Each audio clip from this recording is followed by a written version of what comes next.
नमस्कार। बासदेवपुर पौरपालिकार अध्यक्षा निवेदिता बेहेरा 80तम स्वाधीनता दिवस उपलक्षे बासदेवपुर समस्त को अनेक अनेक शुभेच्छा और अभिनंदन जनावछि। यही बासदेवपुर हूँ रक्त तीर्थर माटी, इरमर माटी एवं बलिदान माटी।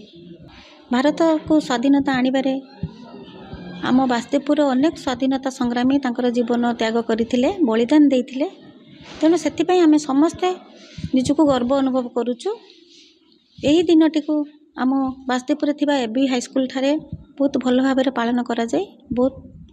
बहुत प्रकार स्कूल सबु पिला माने आसी एठारे उपस्थित हुंती एवं ए कार्यक्रम को उपभोग करिया पई भी सेठारे बहुत बड़ आकार आयोजन हेई थाए। समस्ते सेठी एकत्रित हुंती। तेणु आसंतु समस्ते एक मन एक प्राण दे से भारत माता को सम्मान जनाई आउ आमर स्वाधीनता संग्रामी माननकु सम्मान जनाई ए कार्यक्रम को उपभोग करवा एवं सेठारे थिबा पिला माननकु आहुरी आगको आहुरी बासदेवपुर को केमिति गौरवान्वित करिवे सेथिपई सेमानकु आहुरी मोटिवेट करवा। धन्यवाद।